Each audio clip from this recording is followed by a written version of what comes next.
What's happening, ladies and gentlemen? It is me, the H-E-A to that D. And I told you I'd be back. And I'm back with another review video, very special edition of my review videos, ladies and gentlemen, because I have, that's right, a SmackDown review. That's right, Super SmackDown Live just ended, and I'm going to review it right here, right now. Hope you enjoyed it, by the way. I've got the edits up here. Go to my edits on the laptop. Ended with a great triple threat match for the Intercontinental Championship, but kicked off with the tag team titles and New Day versus Lucha Dragons for the tag team gold. I said this on Twitter, and I'll say this right now. I still believe New Day should have won Tag Team of the Year. I still believe that. How the fuck can the Usos win Tag Team of the Year? I do not know. That's a different matter. New Day win a great tag team match to kick off, thanks to Xavier Woods. The New Day can kiss my ass. I fucking hate them. Okay, I am done. I don't care what anybody says.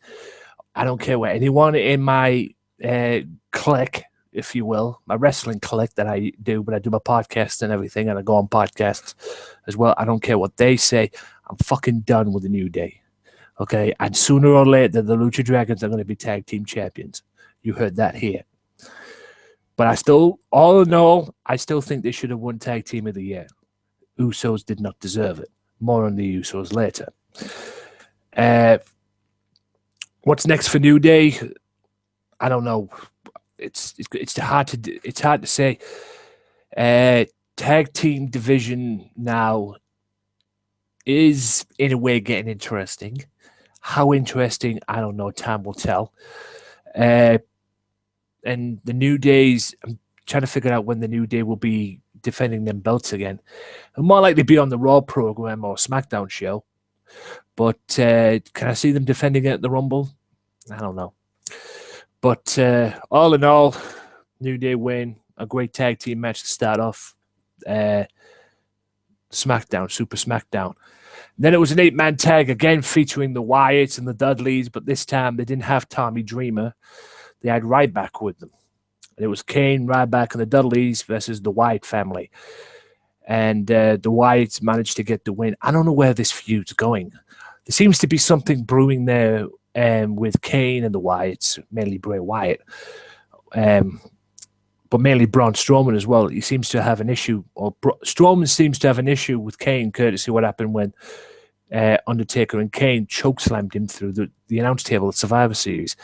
So we may see a Kane and Braun Strowman match somewhere down the road. I know you people probably don't like that, but these two seem to have a beef there. At the end of the day, Kane has beef with the Wyatt family. I know that.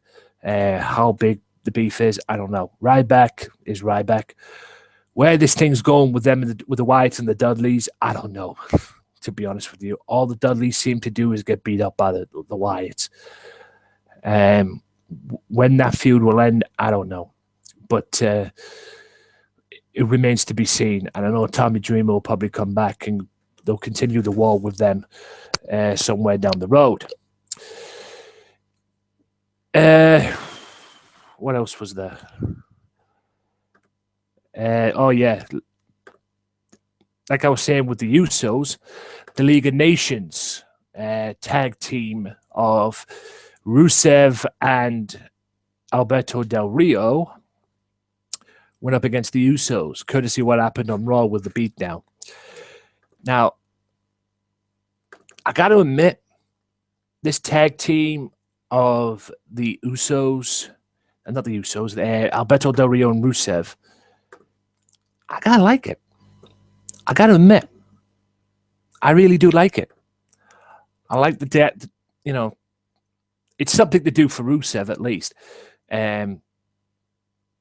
Why Alberto Del Rio is in there, I do not know, but it's something to do for them at least. It's a great tag team. I like it, and they beat up and obviously got the victory over the Usos. It was a great tag team match. Both teams went back and forth, but Alberto Del Rio and Rusev came out victorious over the tag team of the year. And I use that term loosely, very loosely indeed. I still don't understand that. But anyway, nothing against the Usos, but you win tag team of the year for what? Staying on the sideline for 6 months? Nah, don't work with me. The League of Nations plan to do what they did to Jack Swagger and Adrian Neville on Raw, and that's beat down the Usos. That was until Roman Reigns came out and chased them away and basically stood up to the League of Nations. I think, from the looks of it, I think Roman Reigns wants a piece of Wade Barrett because he seems to be hitting everybody else, but Wade Barrett seems to be running like a coward. We may see a Wade Barrett and Roman Reigns match down the road, but the world champion saved his cousins from a beatdown. Neville and Titus O'Neil against Cosmic Wasteland. This was just the whatever match for me.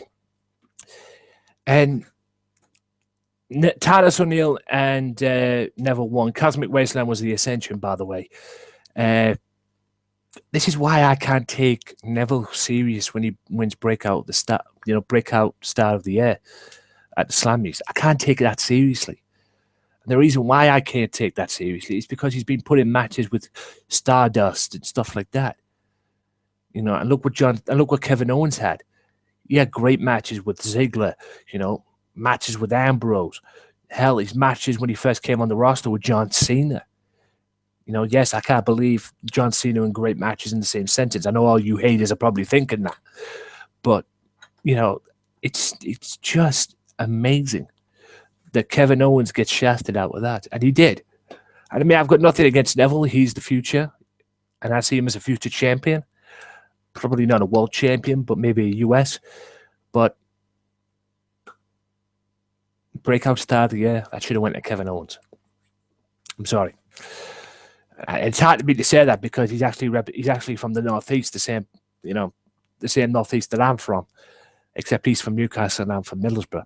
But anyway, that's another issue for another day.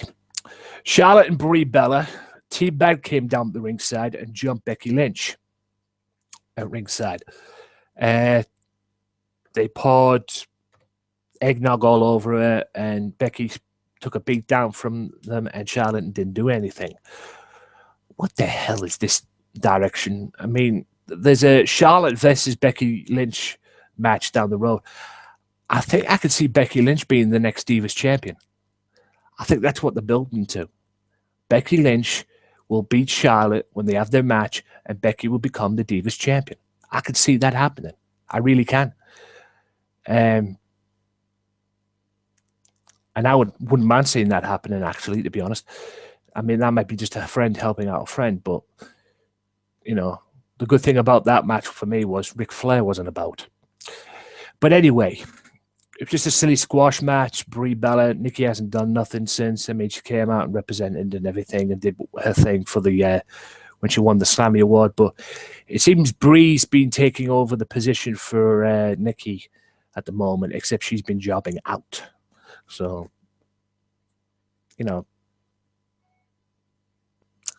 where that's going to go, I don't know, but I could see a Becky and Charlotte match down the road. And quite frankly, I could see Becky winning because that will be her revenge. Now, for the star of the night, the show stealer of the night, if you will, and that was Dean Ambrose, Kevin Owens, and Dolph Ziggler for the Intercontinental Championship. Great triple threat match, unbelievable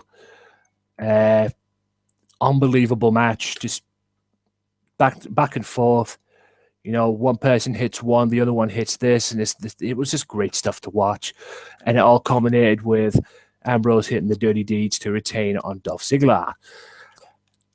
And that might be the end of the Kevin Owens-Dean Ambrose feud as well, because surely there's not going to be another match for Kevin Owens.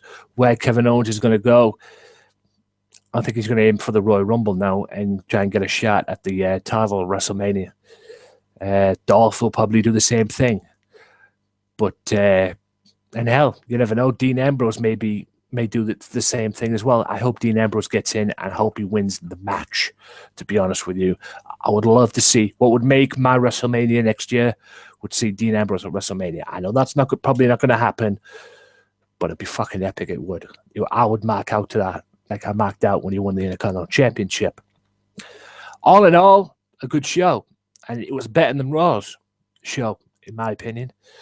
Very good show, better than Raw, Slammy Awards, or whatever you want to call it. And I would give that a solid 7, maybe an 8 out of 10 for me. I really enjoyed it. Yes, there was the odd Cosmic Wasteland BS and all that stuff and everything with Neville. That was a whatever match. And the Charlotte and Becky Lynch situation as well. That was whatever. But like I said, the show stealer, the match of the night was Dean Ambrose, the main event itself, because the main event delivered big time. And like I said, SmackDown was 10 times better than Raw, in my opinion. It didn't have the matches. All right, the only match that had build to it on Raw was Kevin Owens and Dolph Ziggler. But the rest of it was like the fill-in time for the show. They'd have been best off. They'd be best off having just an award show for the whole evening, because the matches were like fill-in time matches. Oh yeah, we've had this awards here. We'll have this match in there just to fill time, to fill the space in. But SmackDown was a whole lot better than Raw this week, in my opinion, and a great triple threat main event as well. And if you haven't seen it, I suggest you watch the replays or try and find the replays in your area or wherever it is your area, because I would recommend watching that triple threat match. The only downfall to SmackDown, yes, it was 2 hours. That wasn't the downfall. It was the timing. It was the timing of the commercials for me. It seemed that they just started a match and then went straight to a commercial. That was the bollock of it.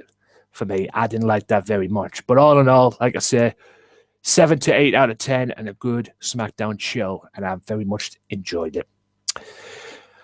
Right, ladies and gentlemen, that is the end of this video.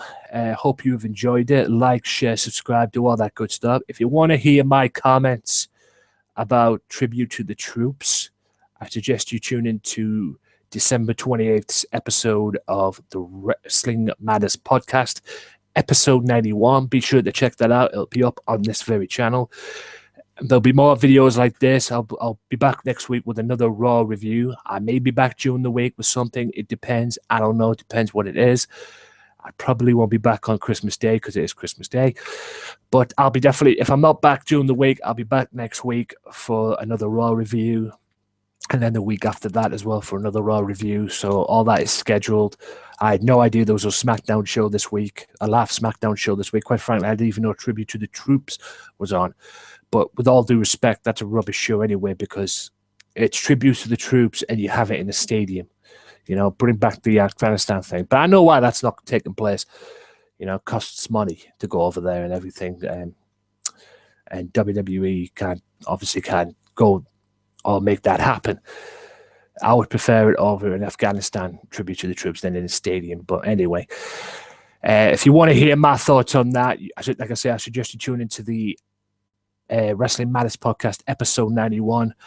Tune in for more reviews. If you want to see more of this stuff, if you want to see more reviews or more podcasts, like, share, and do the one most important thing as well. The only way you can keep up to date with what's going on this channel, and that is subscribe. You have to subscribe to the channel if you want to see more of this stuff as well.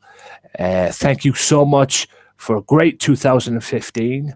I have hit, considering who I was in August, I have hit 161 subscribers. Thank you so much for everybody's support, whether it's on the Wrestling Matters podcast, this channel, or even my other channel as well, the Games Matter channel as well, youtube.com/Games Matter channel. I have hit over 100 subscribers on there. Check out my website, theanthonywalker.net. This video will be on as well. And sometime this week, they'll both, Raw and SmackDowns, will both be on the Facebook page as well. Facebook.com/WM Podcast, at WM Podcast on Twitter. Check out episode 40 of the Max Wrestling Podcast as well. Link is in the description. It features me making my debut. I'm also on episode I'm also up on episode 41 as well, which goes out Boxing Day, I believe, or the 27th. It's either one. Both of them will be on there as well, and I'll leave the links in the description on next week's Raw review. Check them out. Have yourselves a Merry Christmas. I'll see you on the 28th for the podcast as well on this very channel. I'll see you the day after that as well for the Raw review. Have yourselves a Merry Christmas and stay safe and enjoy the festivities. And I'll see you soon. Peace.